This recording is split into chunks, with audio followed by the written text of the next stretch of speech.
ra'iisul wasaaraha dawladda ku meel gaarka ee dalka Soomaaliya Cabdiweli Maxamed Cali Gaas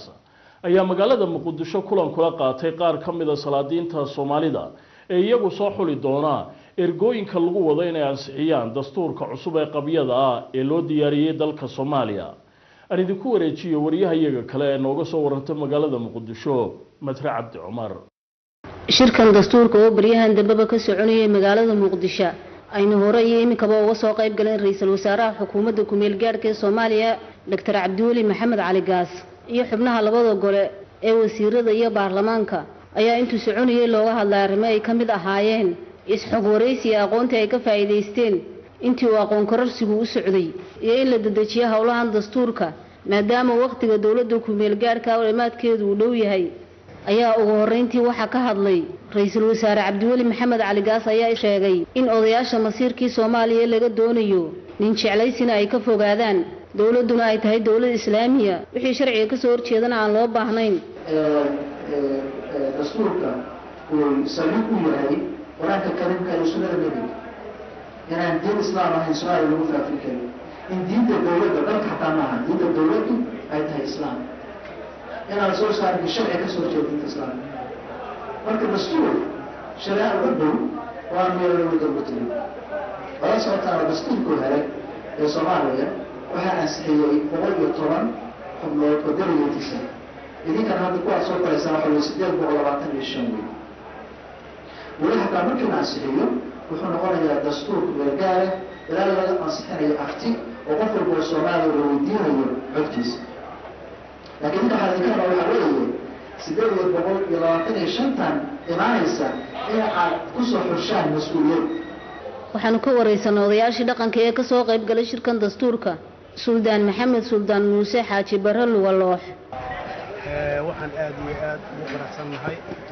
odayaasha sida qiimaha leh uga soo qayb galay shirkan ay dawladdu u yeertay inay ka falanqoodaan ama ay ka tashawuraan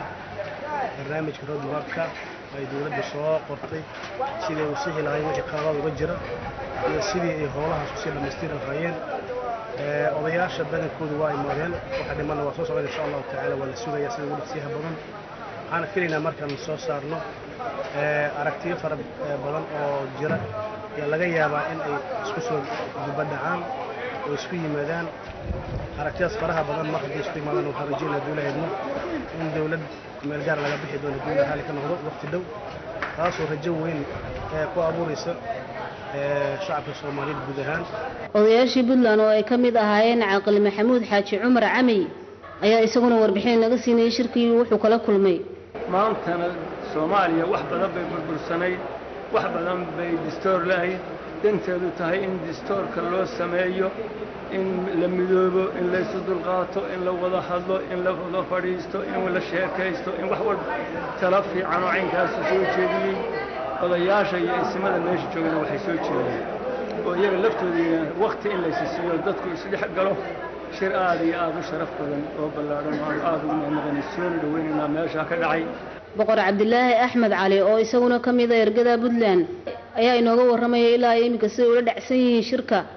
ay dalka oo qiimihiisii meelaha waa noo muuqda wixii lagu soo marka hore haddii intaas siyaasad dhowr talaynu lahayd haddaynu Soomaaliland mar dawladnimadu doori jiray oo waa marna horumar baynu wada marna dumin baynu galay taladii lagu dambeysay waa taa dayaceedii dalkeena ka muuqda maantana waxaan doonaynaa taladii afraad oo ah taynu ku gaarsiin lahayn meeshaynu ka soo celinay taana waxaynu ku samayn karnaa Soomaalida oo midowda. dhiirigelinta ra'iisul wasaare Cabdiweli ugu tago odayaasha dhaqanka ayaa moralkooda wax ka tari doonta. Matra Cabdi Cumar Indhacase, Telefishinka Universal, Muqdisho.